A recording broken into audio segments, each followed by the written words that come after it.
प्रिय विद्यार्थियों, आज के इस वीडियो में हम अकबर की उत्तर पश्चिमी सीमांत नीति के बारे में अध्ययन करेंगे। इससे जो पिछला वीडियो था उसमें हमने अकबर की उत्तर भारत की विजय और उसकी पश्चिम भारत की विजय, जिनमें राजपूताना भी शामिल था, उनके बारे में अध्ययन किया था।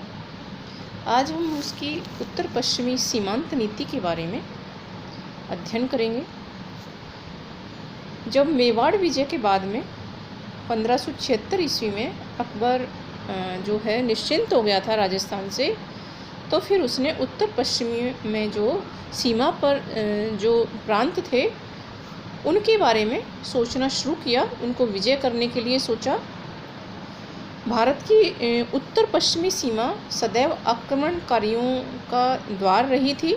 इनमें कई दर्रे थे, खुर्रम, गोमल, बोलन और खैबर के दर्रे थे। यहाँ से आक्रमणकारी भारत में प्रवेश करते थे।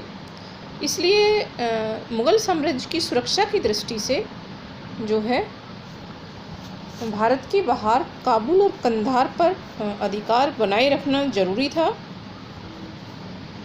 कंधार को लेकर भारत और फारस के बीच में कशमकश बनी रहती थी। कभी वो भारत के पास में आता और कभी वो फारस के अधीन चला जाता था, क्योंकि फारस का शाह जो था इस सामरिक और व्यापारिक दृष्टि से महत्वपूर्ण केंद्र को अपने अधिकार में बनाए रखना चाहता था। अकबर के समय में मध्य एशिया में अब्दुल्ला खां उज़्बेक बहुत शक्तिशाली हो गया था और उसने जो है बदख्शां पर अपना अधिकार कर लिया था और अब वो जो है काबुल पर अपना अधिकार करना चाहता था।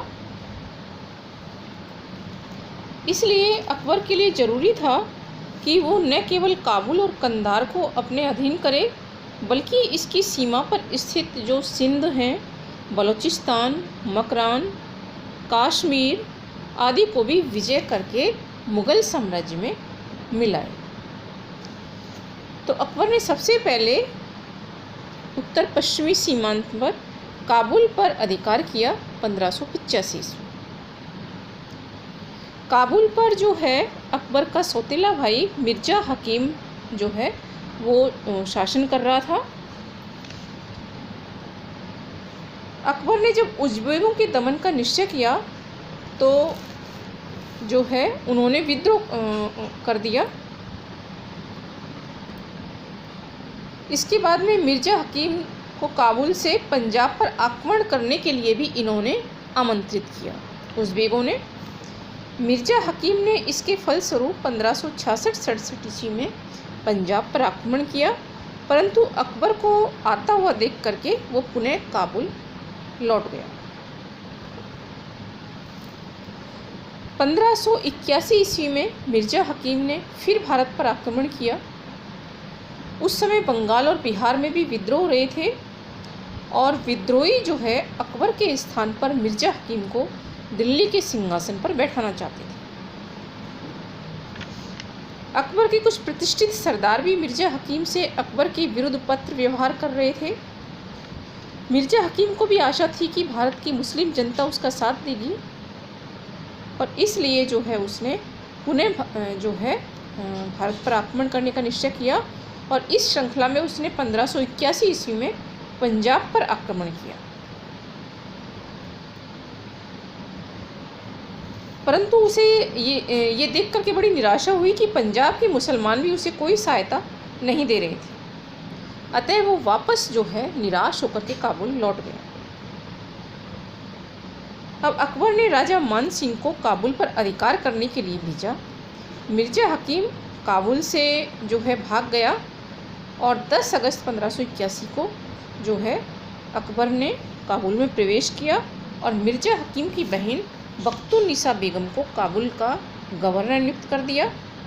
जैसे ही अकबर वापस फतेहपुर सीकरी लौट आया, मिर्ज़ा हकीम वापस आ गया काबुल और जो है वहाँ के शासन की देखरेख करने लगा, यद्यपि शासन उसकी बहन के नाम से ही चल रहा था। इसके बाद में 1584 ईस्वी में मध्य एशिया के शासक अब्दुल्ला खां उज़्बेक ने बदख्शां पर अधिकार कर लिया। और जो है इसके शीघ्र बाद जो है काबुल की सीमा तक लूटपाट की उसने। अकबर के लिए स्थिति बड़ी कठिन थी, क्योंकि किसी भी समय जो है ये अब्दुल्ला खां उज़्बेक काबुल पर हमला कर सकता था। अतः अकबर जो है आगरा से लाहौर में आकर के रहने लगा। इसी समय 1585 में काबुल का जो शासक था मिर्ज़ा हकीम, उसकी मृत्यु हो गई। अकबर ने जो है तत्काल मानसिंह को काबुल अभियान के लिए भेजा, काबुल पर अधिकार करने के लिए भेजा। मानसिंह ने काबुल पर अधिकार कर लिया और मिर्ज़ा हकीम के दोनों पुत्रों को मुग़ल दरबार में भेज दिया। इस प्रकार 1585 ईस्वी में अंतिम रूप से जो है काबुल को मुग़ल साम्राज्य में मिला लिया गया। हम बात करेंगे पश्चिमी जो है ये उत्तर पश्चिमी सीमांत पर यूसुफजाइयों और रोशनियों के विद्रोह के दमन की, जो कि 1585-86 ईस्वी में हुए थे और अकबर द्वारा विभिन्न सेनापतियों को भेज करके इनका दमन कर दिया गया था। उज़्बेकों की सहायता से स्वात और बाजोर के यूसुफजाइयों ने उपद्रव शुरू कर दिए थे। सम्राट अकबर ने उन्हें दबाने के लिए पहले जैन खां को और बाद में राजा बीरबल को और फिर हकीम अब्दुल फतेह को इनको जीतने के लिए भेजा। यूसुफजाइयों ने मालन दर्रे के निकट मुग़ल सेना पर भयंकर आक्रमण किया, जिससे बीरबल सहित 8000 मुग़ल सैनिक मारे गए।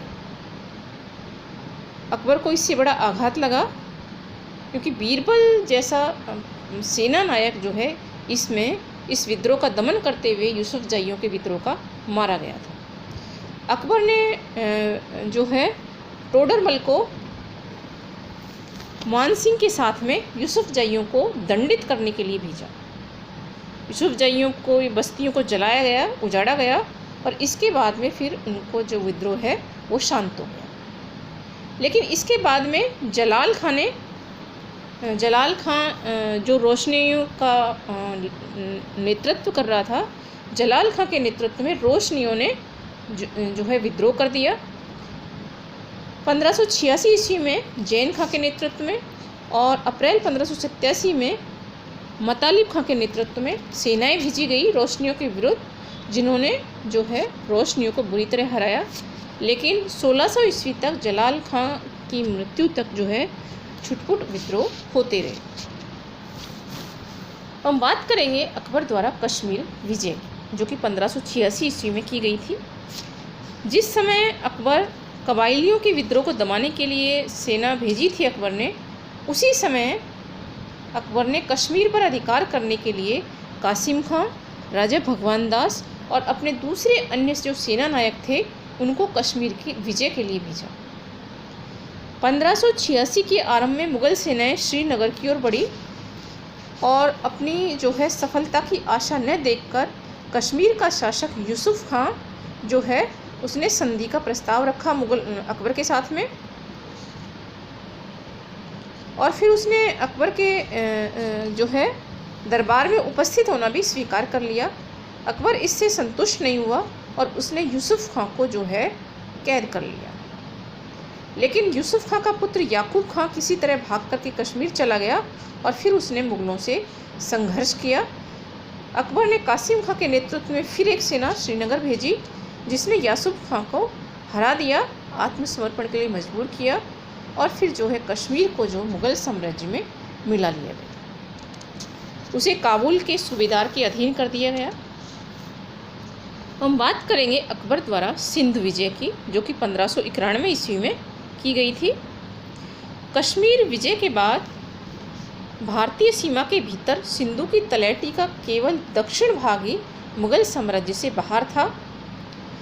1590 ईस्वी में अकबर ने अब्दुल रहीम खान खाना को मुल्तान का सूबेदार बनाकर भेजा और उसे सिंध को जीतने का जिम्मा सौंपा।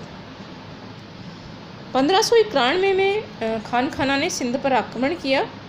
सिंध का शासक जानी बेग था, उसने मुग़लों का मुकाबला किया, लेकिन उसकी हार हो गई और मुग़ल जो है आधिपत्य उसने स्वीकार कर लिया और फिर सिंध को जो है मुग़ल साम्राज्य में मिला लिया गया। इसके बाद हम बात करेंगे अकबर द्वारा बलोचिस्तान और मकरान विजय की। जो कि 1595 ईस्वी में की गई थी। सिंध पर अधिकार कर लेने के बाद पश्चिमोत्तर सीमा को सुदृढ़ करने के लिए अब केवल कंधार विजय बाकी रह गई थी। इसके लिए सिंध और कंधार के जो बीच का भाग था बलूचिस्तान आदि का, उस पर आक्रमण करने के लिए अकबर ने 1595 में मीर मासूम को भेजा सेना लेकर के। वहाँ का जो शासक था उसने अपनी स्वतंत्रता के लिए युद्ध किया, परंतु बाद में पराजित होने पर जो है बलूचिस्तान के जो बलूचिस्तानी जो थे, वहाँ का जो शासक था, उसने अपना संपूर्ण प्रदेश मकरान भी जिसमें शामिल था वो मुगलों को सौंप दिया। इसके बाद हम बात करेंगे अकबर द्वारा कंधार विजय की। 1595 ईस्वी में कंधार बिना किसी युद्ध के मुगलों को प्राप्त हो गया। कंधार फारस के अधिकार में था, परंतु वहाँ के तत्कालीन किलेदार मुजफ्फर हुसैन मिर्ज़ा के जो संबंध थे वो फारस के शाह से खराब हो गए। अपनी सुरक्षा हेतु उसने मुग़ल किला था मुग़ल सरदार शाह बेग को सौंप दिया और स्वयं मुग़ल सेवा में उपस्थित हो गया। अकबर ने उसे 5000 का मनसब बना दिया और संभल की जागीर दे दी। इस प्रकार कंधार जो है बिना किसी युद्ध के सहज ही अकबर को प्राप्त हो गया और उसकी उत्तर पश्चिमी सीमा बहुत सुदृढ़ हो गई। काबुल और कंधार हिंदुस्तान के 2 दरवाजे समझे जाते थे। इन दोनों के ऊपर अकबर द्वारा नियंत्रण कर लेने से अब जो है हिंदुस्तान विदेशी आक्रमणों से पूर्ण रूप से सुरक्षित हो गया था।